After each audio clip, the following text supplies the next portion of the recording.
एक बार एक कुत्ते ने मुर्गे को ताना मारा कि तुम सुबह 4 बजे गांव को जगाना शुरू कर देते हो, बांग देना शुरू कर दे हो, तुम जानते हो तुम्हारा भविष्य क्या है? तुम 8 बजे कटकर नाश्ते की प्लेट में मिलोगे। अच्छा, मुर्गे का भविष्य इसके सिवा है भी क्या? लेकिन कुत्ता ताना मारे मुर्गे को तो मुर्गा चुप नहीं रहता। मुर्गे ने कहा, हाँ मानता हूं मेरा भविष्य 8 बजे कटकर नाश्ते की प्लेट में आ जाना है। मैं गांव को जगाना इसलिए नहीं छोड़ता क्योंकि मेरी मौत को दुनिया में कोई भी कुत्ते की मौत नहीं कहता। क्या बात है। काश्मीर जो खुद सूरज के बेटे की राजधानी थी, डमरू वाले शिव शंकर की जो घाटी कल्याणी थी, काश्मीर जो भूमंडल का स्वर्ग बताया जाता था, जिसकी मिट्टी को दुनिया में अर्घ चढ़ाया जाता था, काश्मीर जो भारत माता की आंखों का तारा था, काश्मीर जो लाल बहादुर को प्राणों से प्यारा था, काश्मीर वो डूब गया था अंधी गहरी खाई में, फूलों की घाटी रोती थी मरघट की तन्हाई में, फूलों की घाटी। सल्यूट करता हूं आप, सल्यूट करता हूं। इतने थके हुए विष्णु सक्सेना के खूब थकाने के बाद भी आप ताली बजाने लायक बच गए। क्या बात है। काश्मीर वो डूब गया था अंधी गहरी खाई में, फूलों की घाटी रोती थी मरघट की तन्हाई में, वो अग्नि गंधा मौसम मलबेला था, गंधों के घर बंदूकों का मेला था, मैं भारत की जनता का संबोधन हूँ, आंसू के अधिकारों का उद्बोधन हूँ, इसीलिए दरबारों को दर्पण दिखलाता फिरता था, इसीलिए दरबारों को दर्पण दिखलाता फिरता था, मैं घायल घाटी के दिल की धड़कन गाता फिरता था, मैं घायल घाटी के 29 साल मैंने 1990 में कविता लिखी थी। और आदरणीय कठेरिया जी, आपको जानकर आश्चर्य होगा, इस कविता को मैंने 1990 में जब सबसे पहली बार लिखा तो मेरे पहले श्रोता थे श्रद्धेय अटल बिहारी वाजपेयी और श्रद्धेय लालकृष्ण आडवाणी। दोनों बैठ के रोए थे, दोनों बैठ के रोए थे। वाजपेयी साहब एक बार लाल किले में आए थे और मैं कश्मीर पढ़ रहा था। मैंने उनसे कहा, आप देश के प्रधानमंत्री बन गए और कश्मीर की हालत फिर भी नहीं सुधरी तो इससे भी सख्त कविता सुनने को तैयार रहना। फिर मुझे पता चला वो 6 साल इसीलिए उदास रहते थे क्योंकि उनके समय में तो हुआ नहीं था जो अब हुआ।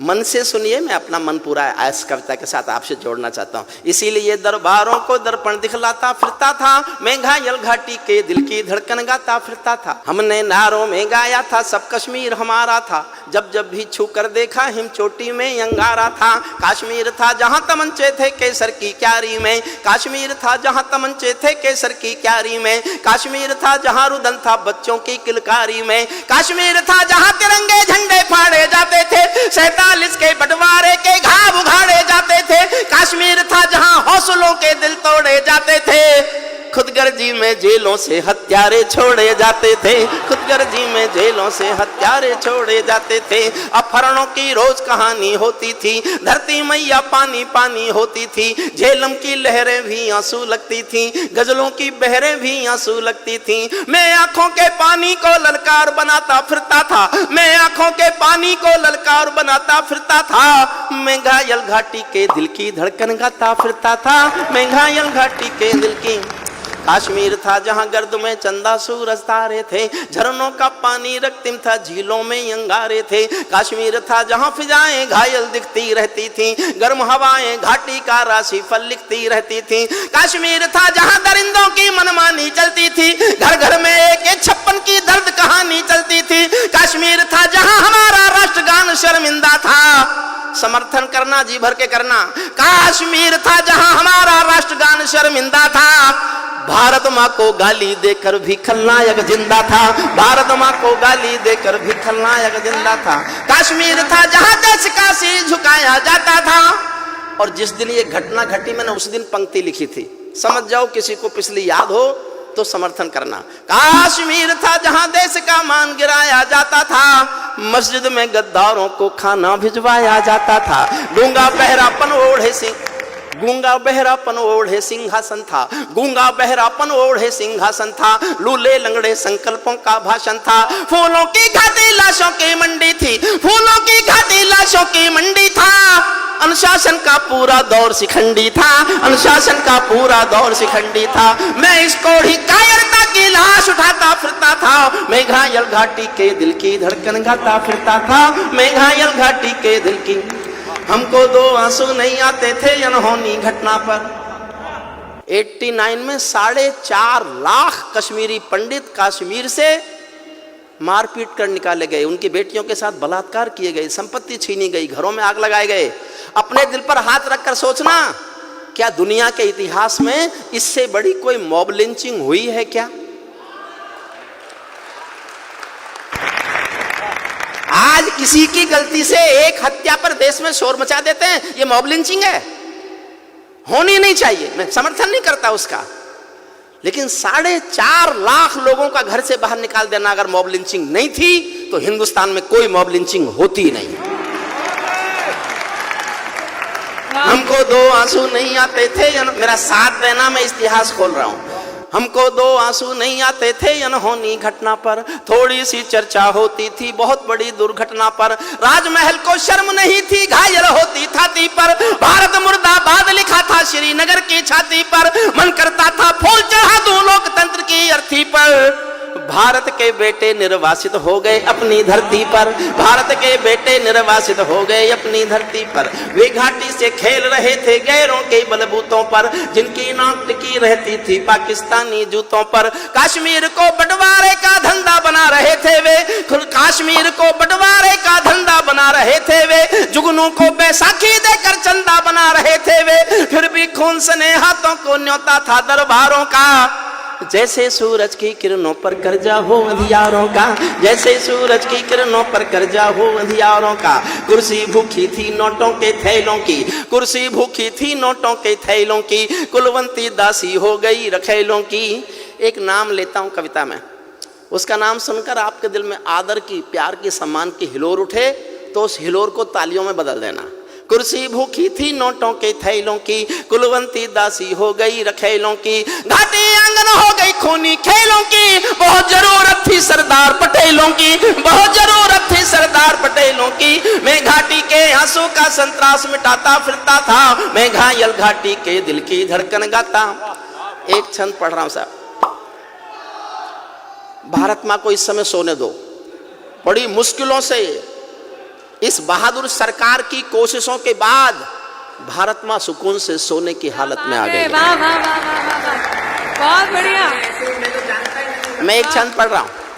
जब चौराहों पर हत्यारे महिमा मंडित होते थे, जब चौराहों पर हत्यारे महिमा मंडित होते थे, भारत मां की मर्यादा के मंजर खंडित होते थे। जब कृष भारत के नारे थे गुलमर्गा की गलियों में, शिमला समझौता जलता था बंदूकों की नलियों में। तो केवल आवश्यकता थी हिम्मत की खुददारी की, तो केवल आवश्यकता थी हिम्मत की खुददारी की।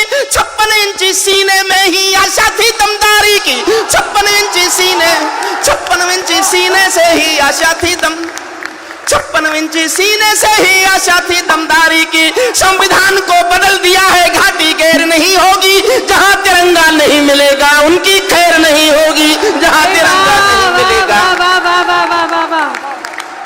प्रणाम करता हूं आपको साहब, क्या बात है। इसीलिए आवश्यकता थी हिम्मत की खुददारी की, 56 इंची सीने से ही आशा थी दमदारी की। संविधान को बदल दिया है घाटी गैर नहीं होगी, जहां तिरंगा नहीं मिलेगा उनकी खैर नहीं होगी। जिनको भारत की धरती न भाती हो, भारत के झंडों से बदबू आती हो, जिन लोगों ने मां का आंचल फाड़ा हो, दूध भरे सीने में चाकू गाड़ा हो, मैं उनको चौराहों पर फांसी चढ़वाता फिरता था। मैं घायल घाटी के दिल की धड़कन गाता फिरता था, मैं घायल घाटी के दिल की। अंतिम छंद पढ़ता हूं। अभी उधर से बयान आते हैं हमारे पास 1 पाव का एटम बम है, हमारे पास आधी किलो का एटम बम है। देखिए साहब, मैं बोलना नहीं चाहता, सांसद जी आपसे अनुमति लेकर आपसे माफी मांग के बोलता हूं, और ये मैंने बहुत दुखी होकर बोला, ऐसे नहीं बोला। रोज डराता है हमको एटॉमिक युद्ध होगा, एटॉमिक युद्ध होगा। मैंने कुछ मेरे दोस्त साइंटिस्ट हैं उनसे पूछवाया कि मान लो एटॉमिक युद्ध हो ही जाए, क्योंकि उसका भरोसा क्या? जो दुनिया में किसी के भरोसे लायक नहीं है, हमारे लायक तो होगा ही क्या? मान लो हो ही जाए तो क्या होगा? बोले जी दोनों देशों के 25-25 करोड़ लोग मर जाएंगे। मैं एक दिन सोचता रहा, और जब उसी दिन शाम को मैंने उनके एक मंत्री का बयान सुना कि हम एटॉमिक युद्ध कर सकते हैं, तो मैंने कहा कि होने दो, होने दो, हम 25 करोड़ मरने को तैयार हैं, तुम तो रेगिस्तान हो गए। बचा क्या? अगर तुम अपने को पूरा मिटाकर हमारे थोड़े से कम कर दो तो हमें कोई नुकसान नहीं है। हमको जनसंख्या नियंत्रण कानून लाने की भी जरूरत नहीं है। फिर अंतिम पंक्तियां सुन लीजिए। अमरनाथ को गाली दी थी भीख मिले हथिया, ये अच्छी बात नहीं है जो मैं कह रहा हूं, लेकिन दुखी होके कह रहा हूं। अमरनाथ को गाली दी थी भीख मिले हथियारों ने, अमरनाथ को गाली। अंतिम पंक्ति पर और जोश देना, फिर तय करेंगे कि आगे क्या करना है। अमरनाथ को गाली दी थी भीख मिले हथियारों ने, चांद सितारे टांक लिए थे खून लिपि दीवारों ने, इसीलिए नाकाम रही है कोशिश सभी उजालों की, क्योंकि ये सब कठपुतली है रावलपिंडी वालों की। अंतिम एक चुनौती दे दो सीमा पार पड़ोसी को, गीदड़ कायरता ना समझे सिंहों की खामोशी को। हमको अपने खट्टे मीठे बोल बदलना आता है, हमको अब भी दुनिया का भूगोल बदलना आता है, हमको अब भी दुनिया का भूगोल।